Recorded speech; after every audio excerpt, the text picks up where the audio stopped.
네, 우리 사랑하는 성도님들에게 주님의 평화가 가득하기를 빕니다. 오늘 설교 말씀을 시작하면서 성도님들께 한번 질문을 드려보고 싶습니다. 여러분 혹시 밸런스 게임이라고 들어보셨나요?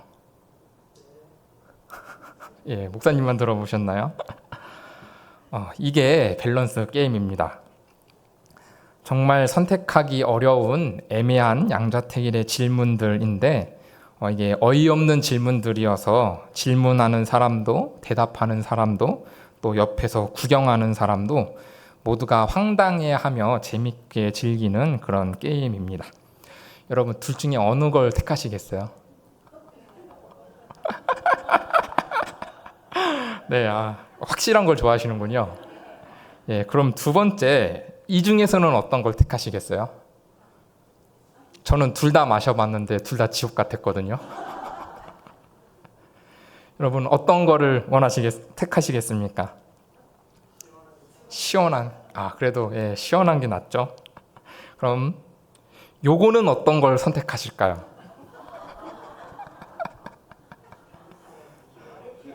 100kg? 100kg? 예, 키가 한 180, 190 되면은 100kg도 보기 괜찮을 것 같아요. 그럼 이제 마지막 선택을 해보겠습니다. 유다왕 르호보암의 뒤를 이은 왕의 이름은 아비얌이 맞을까요? 아비야가 맞을까요? 오늘 본문 말씀인 열왕기상에서는 유다왕 르호보암의 아들을 아비얌이라고 기록을 하고 역대기에서는 아비야라고 기록을 하거든요. 어느 쪽이 맞는 이름일까요? 앞의 질문들은 내 생각대로, 취향대로 선택을 하면 되는데 이 하나님 말씀은 내 주관대로 함부로 이렇게 선택하기가 어렵더라고요. 여러분 생각은 어떠세요? 어떤 이름이 맞는 것 같으실까요? 어떤 게요? 두 개 다 맞아요? 그럼 왜 두 개를 다르게 이렇게 기록을 했을까요? 단순한 오타일까요? 아니면은 별명 같은 걸까요? 그럴 수도 있는데 이름 뜻과 본문에 기록된 내용을 대조해서 살펴보면 좀 예사롭지 않은 연관성을 좀 발견할 수 있습니다. 먼저 열왕기상에 있는 아비얌이는 아브와 바다를 뜻하는 얌이 결합된 이름입니다. 내 아버지는 얌이다. 내 아버지는 바다다라는 그런 뜻이에요. 그런데 여기서 이 얌이라는 단어가 바다를 뜻하기도 하지만 고대 근동 신화, 그러니까 우가린 문학에서는 바다신의 이름이 얌이에요. 그러니까 이스라엘 신앙에 있어서는 상당히 이방적이고 불신앙적인 이름이다라는 거예요. 그래서 그런지 열왕기상 15장에 나타나는 아비암에 대한 평가는 그렇게 긍정적이지 않습니다. 오히려 부정적이죠. 그러면 역대기 아비야는 어떨까요? 네, 정반대입니다. 아비야는 아버지를 뜻하는 아브와 여호와 하나님을 뜻하는 야가 결합된 이름입니다. 아비야, 내 아버지는 야다. 내 아버지는 야훼시다. 당연히 엄청 믿음이 있어 보이는, 신실해 보이는 이름입니다. 그래서 그런지 역대기 13장에서 등장하는 아비야는 하나님의 말씀을 아주 잘 이해하고 있고 신뢰하고 있고 그래서 신실한 사람으로 등장합니다. 그래서 북이스라엘과의 전쟁에서 이 신앙 때문에 하나님의 도움을 힘입어서 승리하는 장면을 볼 수 있게 됩니다. 아비야가 북이스라엘과 전투를 할 때 그들을 향해서 이야기하는 그 설교 말씀을 보면은 이보다도 하나님의 말씀을 빠삭하게 아는 사람이 없어요. 정말 신실하고 신뢰한 모습을 보여준다라는 겁니다. 마치 다윗의 신앙을 정말 잘 이어받은 것처럼 묘사가 돼 있어요. 이처럼 열왕기와 역대기의 이름 표기와 그 내용을 비교해서 보면은 이름을 이런 식으로 표기를 한 게 우연이 아닐 수 있다. 뭔가 숨겨진 의도가 있다라는 것을 충분히 엿볼 수 있다라는 거죠. 그래서 더 어렵습니다. 같은 인물에 대해서 왜 성경은 이렇게 전혀 반대의 평가를 내리고 있는 걸까요? 그 이유를 살펴보기 이전에 먼저 좀 다른 부분들이 있어서 한번 살펴볼 필요가 있습니다. 열왕기상 15장 2절이랑 역대하 13장 2절 말씀을 보면은 전혀 다른 기록이 나와요. 열왕기에서는 아비야의 어머니의 이름을 아비살롬, 압살롬이에요. 압살롬의 딸 마아가라고 기록을 하고 있는데, 역대하에서는 기브아 사람 우리엘의 딸 미가야라로 기록하고 있습니다. 이건 또 왜 다를까요? 아비야면 뭐 비슷하다고 치더라도 전혀 다른 이름이죠. 아버지의 이름도 전혀 달라요. 이걸 보면은 완전히 다른 사람을 혼돈해서 기록을 했나 싶을 정도로 너무 다른 이야기를 하고 있습니다. 요거를 한번 파헤쳐 볼 건데요. 어렵습니다. 복잡합니다. 잘 따라오셔야 돼요. 열왕기상 15장이랑 역대하 13장에 나타나는 이 아비암의 어머니 이름이 마아가 또는 미가야로 서로 다른데, 역대하 11장에 보면은 이 르호보암의 결혼에 대한 이야기가 나와요. 그런데 여기에서는 압살롬의 딸 마아가에게 장가들었다라고 기록을 하고 있어요. 그러니까 왕상 15장과 역대하 11장의 기록은 같은데, 정작 역대하 내에서 11장과 13장 기록이 다른 거예요. 보통 역사에서는 기록이 많은 걸 이제 정설로 받아들이니까 아마 왕상 15장 기록이 조금 더 맞겠죠? 그렇다면은 역대하 13장에 있는 이름들은 뭘까? 그런 질문이 떠오른다라는 거죠. 이름은 다를 수 있어요. 왜냐하면은 사무엘하 12장에 보면은 이제 솔로몬을 하나님이 너무 사랑하셔서 여디디아라는 새로운 이름을 주시거든요. 그러니까 성경에 나오는 인물들이 이름이 뭐 두세 개일 수는 있어요. 그런데 문제는 아버지의 이름이 전혀 다르다라는 거예요. 열왕기에서는 압살롬의 딸이라고 기록을 하고 있는데, 역대기는 기브아 사람 우리엘의 딸이라고 이렇게 이름을 기록하고 있다라는 거죠. 이름이 두 개인가 싶은데 출신이 달라서 전혀 다른 이름이에요. 그래서 문제이다라는 거죠. 이 문제를 조금 해결하기 위해서는 먼저 아까 봤던 역대기 11장의 기록을 조금 면밀히 살펴볼 필요가 있습니다. 여기서 18절에 보면은 르호보암이 이제 다윗의 아들 여리못의 딸 마알랏을 아내로 삼았다 기록하고 있어요. 그런데 역대상에 나와 있는 아들들의 이름을 조금, 다윗의 아들들의 이름을 전체를 이렇게 나열해서 보면은 여기에 여리못이라는 아들의 이름은 없어요. 다만 9절 말씀에 기록된 다윗의 아들들 딸 다말엘 외에도 소실의 아들이 있었다, 익명의 누군가가 있었다라고 기록을 하고 있어요. 그래서 아마도 이 여리못은 이 소실의 아들을 가리키는 말이 아닐까 싶어요. 즉 이름이 기록되지 않은 다윗의 첩의 자식 혹은 사생아였을 수 있다라는 거죠. 그러고 나서 바로 20절에 이어서 압살롬의 딸을 아내로 맞이하는 거예요. 그러니까 다시 말하면은 다윗의 아들 여리못의 자녀를 아내로 삼고 압살롬의 자녀를 아내로 삼았다. 여기서 압살롬이 누굴까요? 예, 다윗의 아들 그 압살롬이 맞습니다. 지금 성경은 르호보암이 다윗의 아들들의 그 자녀들을, 지금 친척들을 아내로 삼고 있다라는 것을 지금 보여주고 있는 거예요. 그런데 압살롬은 기브온에서 태어난 게 아니라 헤브론에서 태어났거든요. 그러니까 기브아 사람 우리엘과는 전혀 다른 사람인 거예요. 여기서 또 한 가지 큰 문제가 하나 더 있습니다. 이건 사무엘하 14장 27절 말씀인데요. 이 말씀에 보면은 다윗의 아들 압살롬에게 아들 셋과 딸 하나가 있었는데, 그 딸의 이름이 마아가나 미가야가 아니라 다말이었어요. 그러니까 아빠 이름도 다른 것만으로도 우리 복잡한데 지금 딸 이름도 뒤죽박죽인 거예요. 뭐가 맞을까요? 이름이 세 개인 걸까요? 네, 혼란스럽죠. 이제 이걸 정리를 좀 해드리려고 합니다. 맨 위에 있는 히브리어 밭이라고 있는데 딸이라는 뜻이에요. 그럼 여기서 깜짝 질문 하나 드릴게요. 며느리는 뭐라고 할까요? 히브리어로. 며느리. 똑같이 밭입니다. 그러면 손녀딸은 뭐라고 할까요? 네, 똑같이 밭입니다. 두 번째 히브리어는 엠이라고 있는데 엄마라는 뜻이에요. 그럼 할머니는 뭐라고 할까요? 예, 똑같이. 똑똑하시네. 역시. 예, 증조 할머니도 엠이에요. 세 번째 이름도 제가 아비암 이름을 설명할 때 말씀드렸는데 아브예요. 무슨 뜻이라고 했죠? 네, 아빠라는 뜻이에요. 그럼 할아버지는? 역시 우리 교회 수준이 너무 높습니다. 오늘 본문 말씀인 3절에 보면은 아비암이 그의 아버지가 행한 모든 죄를 행하고 그의 마음이 그의 조상 다윗의 마음과 같지 아니했다라고 기록을 하고 있는데, 여기서 아버지에 쓰인 이름도 아브고 조상이라는 단어도 히브리어로 아브예요. 그러니까 히브리어에서는 엄마, 아빠, 아들, 딸 이런 호칭이 그 특정 대상에 대한 호칭일 뿐만 아니라 그 가문에 속해 있는 관계들을 통틀어서 이야기할 때도 쓰는 단어이다라는 거예요.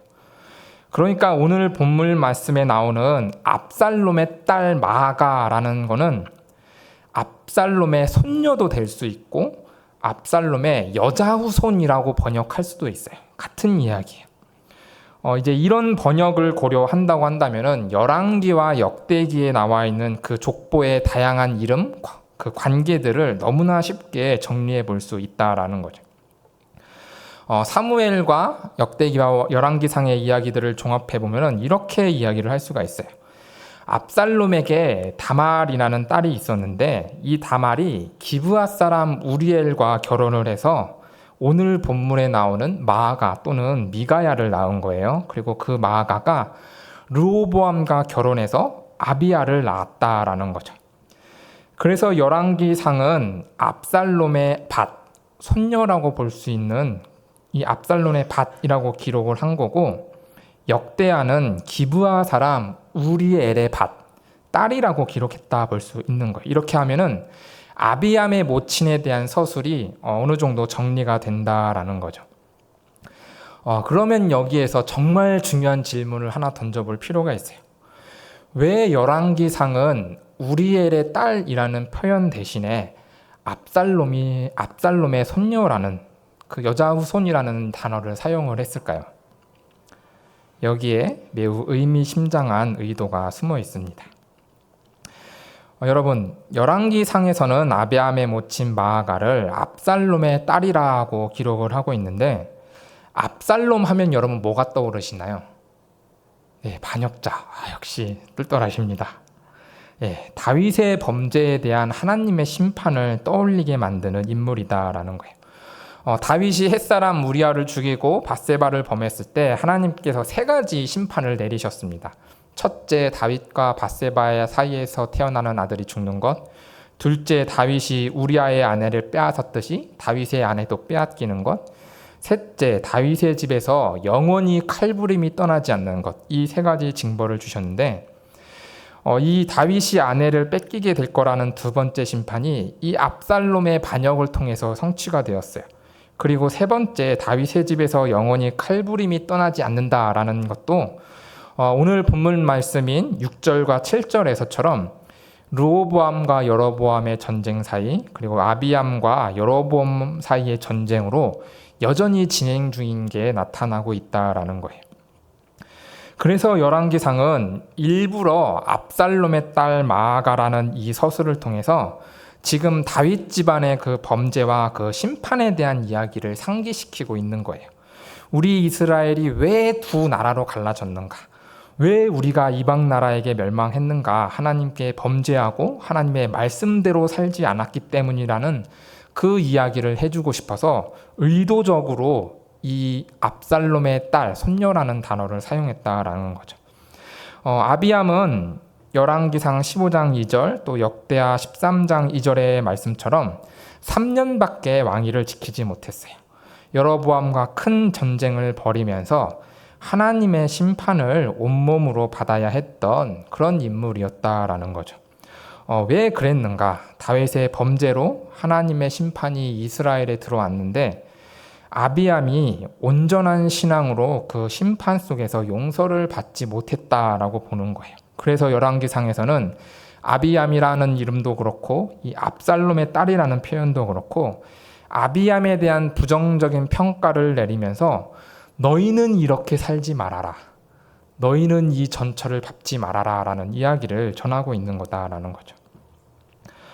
그런데 역대기는 좀 다른 관점이에요. 열왕기는 이제 이스라엘의 어떤 멸망의 원인을 찾아서 우리는 다르게 살자를 강조하고 싶은 책이라고 한다면은 역대기는 이스라엘이 포로 생활에서 돌아온 이후 다시 이제 신앙 생활을 해야 되는데 어떤 구심점으로 우리가 신앙을 유지할 것인가, 다시 세울 것인가에 대해서 고민한 책이에요. 그래서 하나님께서 다윗에게 언약하신 그 말씀, 오늘 본문 말씀인 열왕기상 15장 4절에서 드러나고 또 역대하 13장 5절에 나타나듯이 이스라엘을 다윗과 그 자손에게 영원히 주시겠다고 하신 그 약속을 붙잡으면서 다시 한번 우리가 신앙 안에서 일어나자, 그것을 강조하고 싶은 책인 거거든요.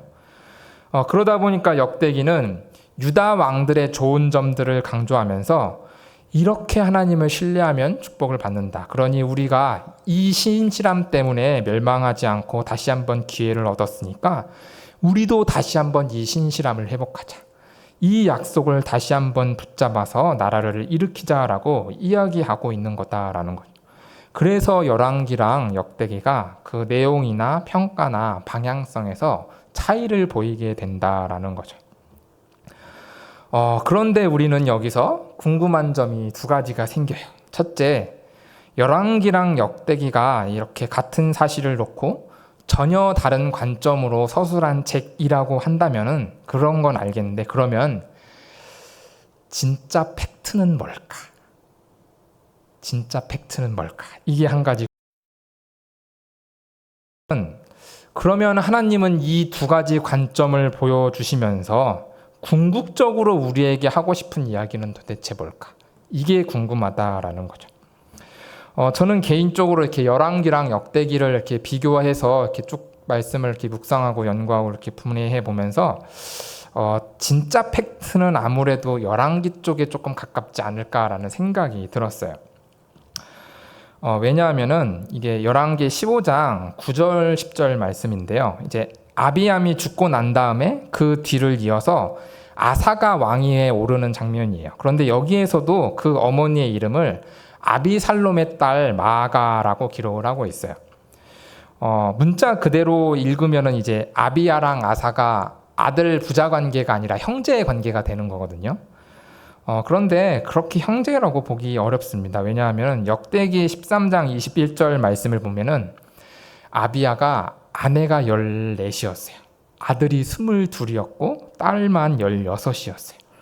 네, 후사가 이렇게 많은데 부자 세습으로 갔지 형제 세습으로 가기는 어려운 상황이었어요. 그러니까 압살롬의 손녀 마아가가 어머니라기보다는 할머니라고 읽는 게 아마 좀 더 바람직할 것 같아요.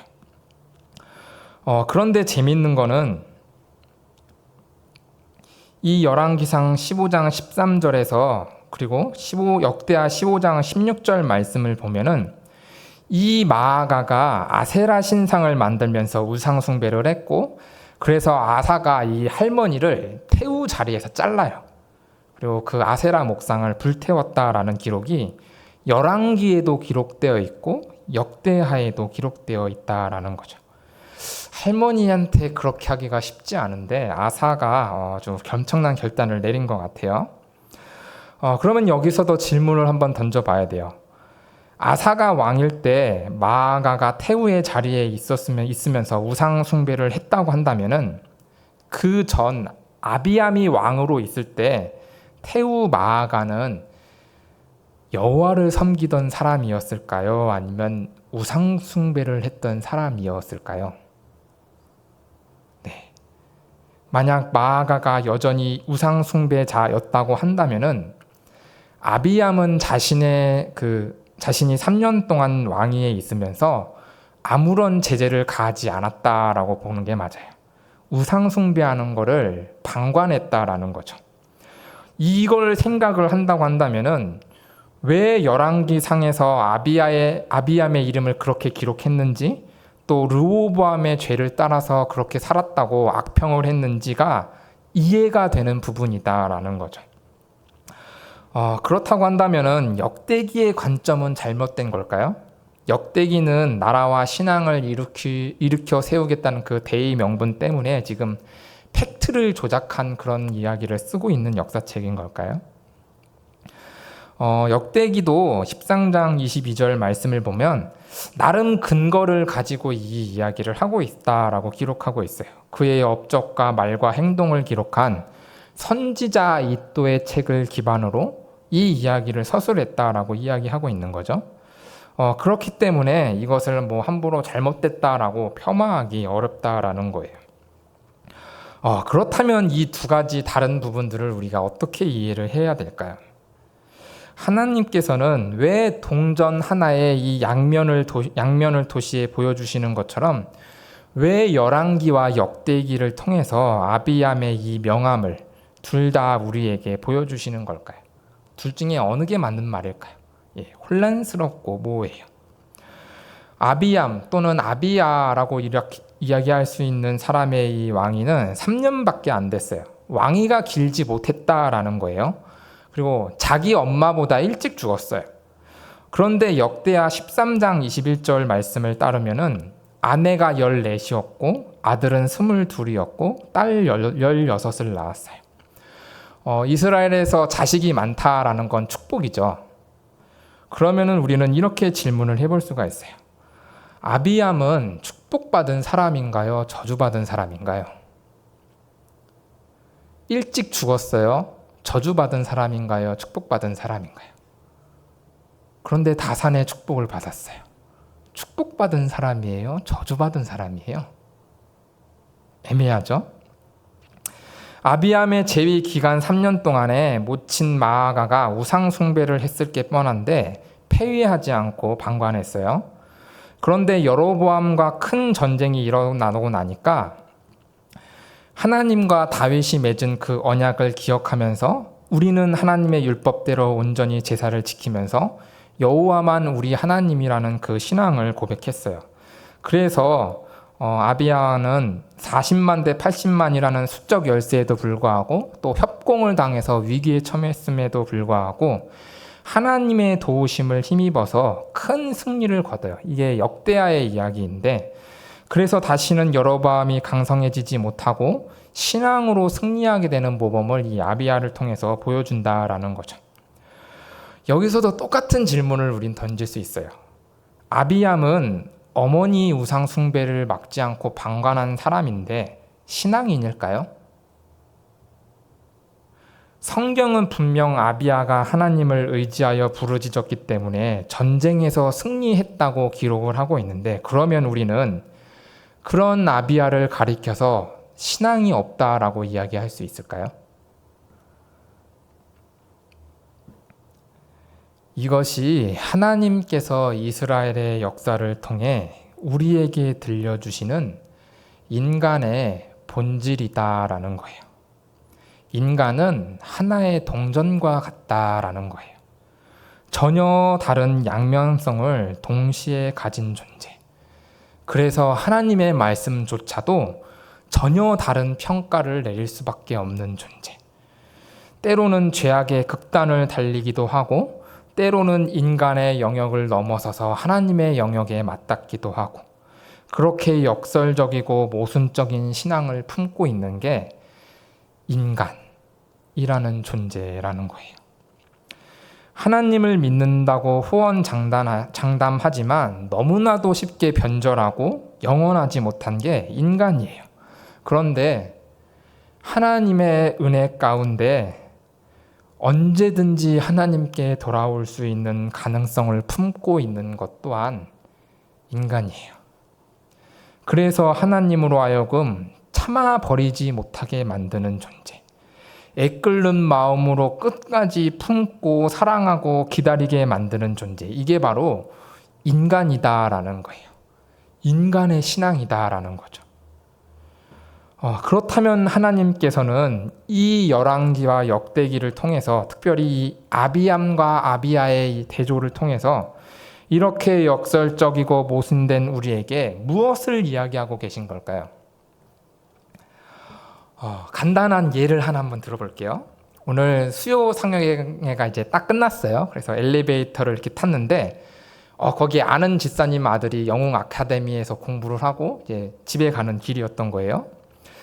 반갑기도 하고 귀엽기도 하고 그래가지고 용돈을 이렇게 주고 싶어서 주머니를 이렇게 찾아봤는데 불사 돈이 없어요. 현찰이 없어요. 500원짜리 하나만 딸랑 있는 거예요. 그래서 그거라도 이렇게 줬다고 칩시다. 그러면은 이 아이가 어떻게 할까요? 그 500원을 받아들고 아마 처음 표정은 좋지 않을 거예요. 예. 요즘 물가가 얼마나 비싼데 적어도 배춧잎은 줘야지. 이건 죽어도 욕먹는데 그런 이야기를 속으로 할지도 모르겠어요.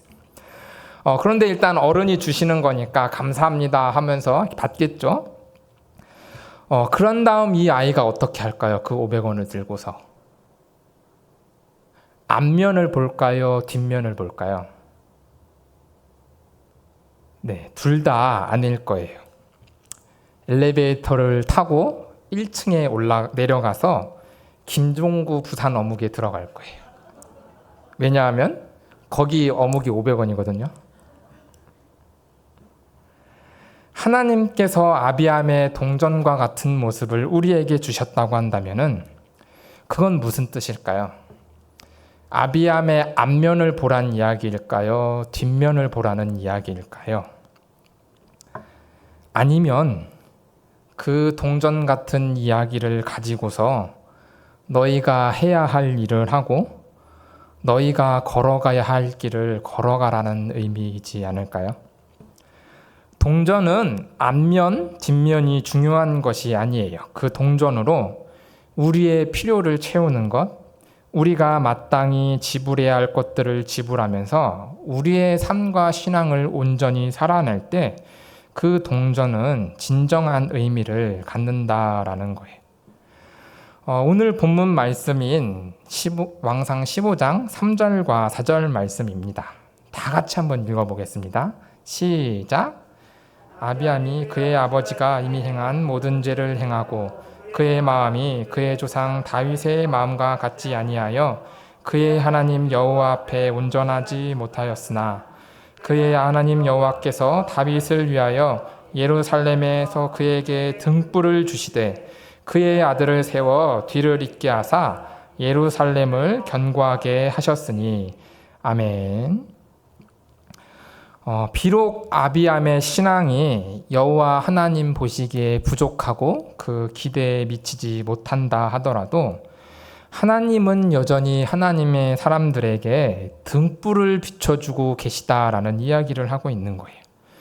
시편 119편 105절 말씀처럼 주의 말씀은 내 발의 등이요 내 길의 빛이니이다 하신 말씀처럼 하나님의 말씀은 여전히 모순되고 여전히 역설적인 인간 영혼과 그 삶의 발걸음을 그리고 또 너무나 연약해서 변질되고 뒤틀릴 수 있는 그 신앙을 향해서 여전히 말씀의 빛을 비춰주고 계시다라는 거예요. 성경이 아비함의 인생을 평가하는 것처럼 보이지만 오히려 아비함의 인생을 통해서 이스라엘이 남북으로 갈라지고 서로 싸우다가 이방 땅에서 이방 민족에게 멸망했던 그 이유를 드러내고 있는 거다라는 거죠. 하나님의 말씀대로 살지 않았던 우리 조상들과 우리의 죄악 때문에 우리가 멸망하였으니까 우리는 우리 조상들을 넘어서자. 이 성경의 평가를 넘어서서 하나님의 말씀의 등불이 우리를 비추는 대로 이제는 우리가 온전히 하나님의 말씀을 온전히 살아내자. 그 말씀을 하고 있는 거다라는 거예요. 역대기의 이야기 또한 마찬가지다라는 거예요. 때로는 누군가가 저지른 죄의 뎃값을 내가 뒤집어 쓰는 억울함이 찾아올 수도 있어요. 내 힘으로 감당할 수 없는 어마어마한 대적들이 몰려올 수도 있어요. 그 가운데서 너무나 연약한 신앙 하나 간신히 부여잡는 게 너무나 버거울 때가 있어요. 하지만 그럼에도 불구하고 하나님의 그 소금 언약 같은 말씀들이 여전히 우리의 주인이 되시니까, 여전히 우리와 함께 동행하고 계시니까 역대기 또한 여전히 우리가 그 말씀이 비추시는 대로 따라가자라는 이야기를 하고 있는 거다라는 거예요. 비록 열왕기와 역대기가 내리고 있는 아비암에 대한 평가는 다를지언정 그 평가를 뛰어넘자. 그 평가들을 등불을 비추었던 그 등불처럼 비추었던 그 하나님의 말씀이 여전히 우리의 삶을 비추고 있으니까 우리는 그 말씀대로 오늘을 살아내자라는 이야기를 지금 하고 있는 거다라는 겁니다. 인간은 모순되고 역설적인 존재입니다. 모든 것을 갖춘 것 같은데 부끄럽게 감추고 싶은 약점들이 존재하는 그런 존재들이에요. 그런데 그런 우리를 하나님께서 은혜 가운데 불러주신 이유를 따져본다고 한다면은 평가하기 위해서가 아니라 정죄하기 위해서가 아니라 여전히 걸어가야 할 믿음의 길이 있기 때문인 줄 믿습니다. 교회 공동체 또한 완벽하지 못해요. 참 좋은 모습들이 많이 있다는 걸 우리는 알고 있지만 때로는 내 마음과 사뭇 달라서 때로는 오해와 실수와 다툼이 묻어나서 그 공동체에게 실망하기도 하고 그 공동체 때문에 가슴 아프기도 한 것이 우리가 공동체와 함께하는 삶입니다. 하지만 그럼에도 불구하고 우리가 여전히 함께 모여서 예배하는 이유, 때로는 믿고 때로는 불편하다 하더라도 우리가 여전히 서로를 품으려 하고 사랑하려고 하고 그래서 기도하며 애쓰는 이유를 묻는다고 한다면은 하나님이 우리를 사랑하셨고 내 몸과 같이 너희도 사랑하라는 그 말씀이 여전히 우리 공동체를 비추고 있기 때문인 줄 믿습니다.